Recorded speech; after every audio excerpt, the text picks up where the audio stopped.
Ah, mais vous savez, le Sénégal est présent. Hein. Et quand le Sénégal est présent dans un rendez-vous aussi cinématographique, on ne peut ne faire qu'être ravi. Surtout, Mathis, c'est notre fille. On a travaillé avec son papa, son père, c'est un ami à moi. Et puis on va sortir d'une famille, mais parlons de cinéma. Et puis quand le cinéma sénégalais, franco-sénégalais soit là, c'est magnifique. Comment est-ce que vous avez apprécié son film?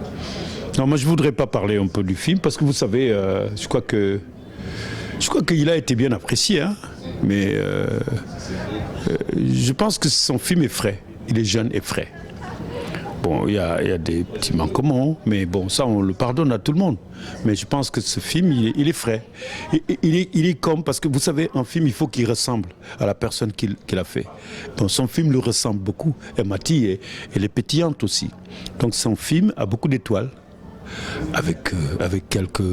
Parce qu'un film, il a quand même quelques faiblesses. Mais je trouve que il y a quelque chose. On voit un horizon dans ce film. Il y a l'horizon, on a envie de le revoir encore à l'œuvre. C'est surtout ça. Vous avez vu aussi les autres films en compétition. Ah oui. Quels sont ses atouts selon vous? Vous savez, moi j'étais membre du jury ici. Hein. J'étais membre du jury, j'étais en sélection et j'étais membre du jury. Être membre du jury dans un festival comme ça n'est pas aussi facile. Et puis avoir un film en disant que ce film va gagner, quelles sont ses chances? On ne le sait pas. Même vous pouvez être applaudi. Par exemple, l'année dernière, il y avait un film qui s'appelle Yomédine, qui était un film égyptien. Eh ben, tout le monde, moi j'étais avec le réalisateur, tout le monde pensait, et lui-même, tout le monde pensait qu'il allait avoir quelque chose, il n'a rien.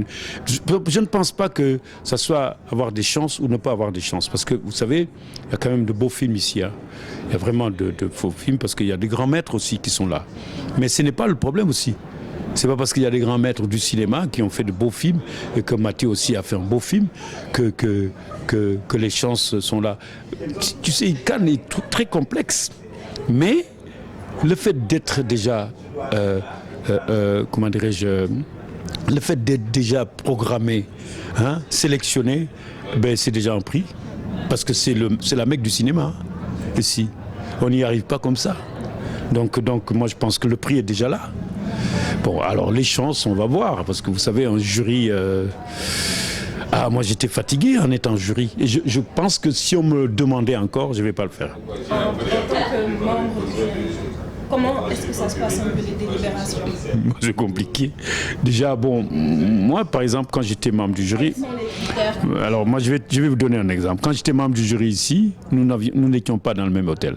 C'est qu'on se voyait que juste quand on regarde les films. Je ne dois même pas dire ça, parce que quand tu es membre, tu ne dois pas dire. Mais ce que je sais, c'est qu'il y a beaucoup de tension. C'est que les premiers jours, on est bien, on va aller voir des films, on chante, mais quand ça s'approche la fin, là, oh là, mon Dieu, oh, que les cœurs palpitent de partout. Parce que moi, quand j'étais membre du jury, il y a une femme même qui a craqué. Elle a pleuré parce que quand on est arrivé à un certain moment, elle pouvait pas choisir. C'est qu'arriver à ne pas pouvoir choisir. C'est dingue parce qu'on arrivait dans des quotas. Mais bon, mais c'est magnifique parce que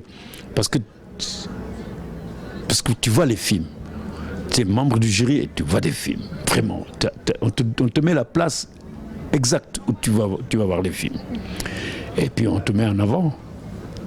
Mais il faut savoir une chose. En avant, c'est pas tout le temps.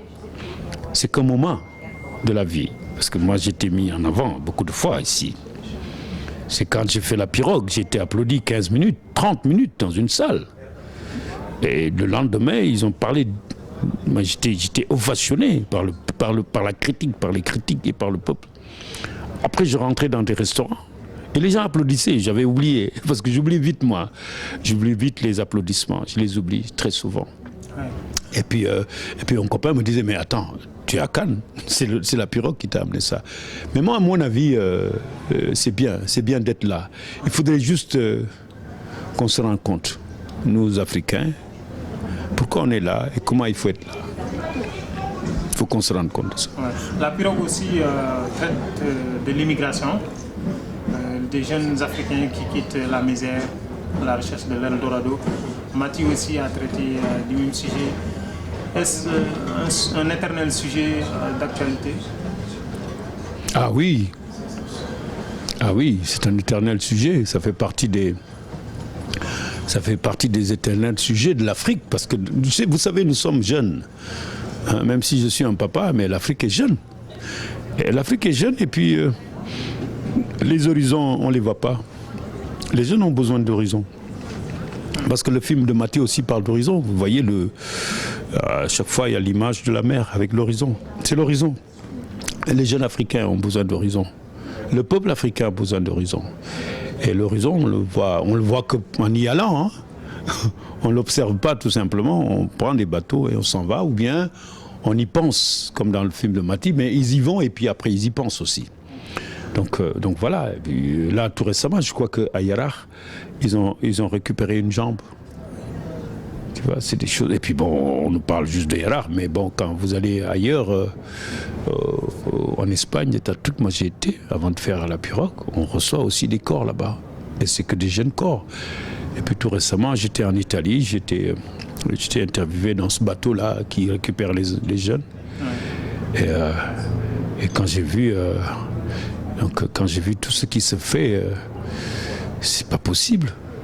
Et puis, parce que tu sais, c'est bien de voir une actualité, mais il faut avoir quand même des solutions. Parce que c'est bien beau de me poser la question et de dire est-ce que c'est une actualité éternelle? Mais oui, mais quelle est la solution? Le Dieu, c'est pas juste de faire des films, mais votre de le montrer. A quand même permis de conscientiser beaucoup de jeunes qui, après, même s'ils avaient l'idée de prendre la pirogue, ont finalement renoncé à... Ah oui, mon film, tu sais, vous savez, moi je ne vais pas faire l'éloge de mon film. Mais à mon avis, c'est un film qui va rester longtemps sur les traces cinématographiques dans l'univers. Je viens de rencontrer Ozan Palsi, qui est quand même une grande cinéaste, et qui me dit « J'aime votre travail », et qui me reparle de la pirogue. Je crois que, en me reparlant de ce sujet, de mon travail sur ce film, qui a vraiment bien... Je crois qu'il a conscientisé beaucoup de gens. Parce que vous savez, je pense que dans ce film, ce que j'ai fait était palpable. Ça veut dire c'était une vraie, il y avait, tu vois, une vraie réalité, on palpe. Parce que moi j'ai questionné des gens qui étaient dans les pirogues. Il y avait des gens aussi qui avaient fait ce voyage. J'étais vraiment avec les gens. Et probablement, peut-être c'est ça qui a fait que ça a conscientisé. Et puis, la cinématographie que j'ai employée pour dénoncer, pour montrer, peut-être elle est restée, hein, parce que je crois qu'il y a de la cinématographie dans ce film. Parce que c'est ça qui me fait vivre, moi, la cinématographie. Ouais. Merci. Mais de rien, hein? Il a deux voix. Voilà. Et puis le président du jury, il a deux voix. Vous avez une voix. Mais en même temps, les gens du festival, ils peuvent arriver. Parce que tu sais, c'est pas. Les gens du festival aussi, ils peuvent prendre des décisions. Les gens du festival. Ouais, ça veut dire la direction. Parce que quand c'est houleux, parce que tu sais, c'est pas facile. Hein, Délibérer pendant combien de temps? On nous donne. C'est qu'à un certain moment, on nous dit il faut telle heure. Mais on nous donne vraiment le temps. Parce que tu vois, par exemple, quand on voit des films, on se dit, c'est le président du jury qui décide que on va voir par exemple 10 films et puis on va s'arrêter et puis on discute. Ou bien on voit 3 films, on s'arrête. C'est lui qui décide des moments où on discute des films. Mais il y a un moment où tout est terminé. Il faut parler. Et puis c'est ce moment-là qui cause, tout palpite. Bon, alors, et puis tu sais, on commence en discutant des films, on se rend compte qu'il y a des films, on ne va pas en parler. Il y a des films, on n'en parle même pas. Parce qu'il y a tellement de niveaux, parfois, que tu ne parles même plus du film. Et puis on arrive quand même à une sélection de films, que ça peut être 3, 4, 5. On commence, tu vois. Ouais, et puis après, on commence à enlever. Et puis il nous reste. Parce que vous savez, il y a quand même beaucoup de prix. C'est pas la palme, tout simplement. Il y a le jury, il y a pas mal de choses qui sont là. Et puis après avoir eu, par exemple, les 5 qui sont là, on se rend compte que c'est lui qui va avoir la palme, c'est lui qui va avoir le jury, c'est lui. Et c'est vraiment pas facile. Et puis, il y a une personne qui est là, qui nous regarde. Parce qu'il faut parler anglais. Ceux qui ne parlent pas anglais, il y a quelqu'un qui les coach. qui traduit, et puis bon, on regarde. Tu sais, Cannes n'est pas aussi facile, on te regarde. Hein. Mais ce qu'on fait, ce que je sais, c'est que moi, j'étais pas, on était avec, tu sais, chacun est avec, c'est comme si on ne veut pas qu'on se parle, tu vois. Et puis bon, tu te parles avec personne au fait, parce que tu te réveilles, et puis tu vas là-bas, tu vas le film, et puis après, tu sais, il y a des couloirs là, parce que là-haut, là-bas, il y a un endroit où on est, il y a des endroits où on est, et puis on mange dans des endroits, parce que le palais que tu vas, c'est une labyrinthe ici, hein. Donc il y a des endroits où on est là-bas, on est qui, et puis, mais on est toujours quelqu'un avec nous, et puis à un certain moment, le directeur du festival arrive, et on lui donne. Sinon, s'il y a des soucis, il y a quelqu'un qui l'appelle pour qu'il vienne. Et puis après, mais normalement, je ne dois pas dire ça. Normalement, parce que quand même, ici, quand on te prend pour jury, tu as des règles et des normes. Tu vois, je peux pas. Si je le dis demain, ils vont quand même dire que jamais de la vie moi, déjà jamais de ma vie, moi je ne serai plus jamais membre du jury, parce que ce n'était plus du cinéma, c'était vraiment du stress à fond, quoi. Et puis après, tu as les journalistes qui t'attendent. Après, là, ça c'est la plus. Parce que les journalistes ici, c'est un monde de journalistes. Donc les journalistes sont dehors et puis t'attendent. Moi, ils m'ont pris comme cible.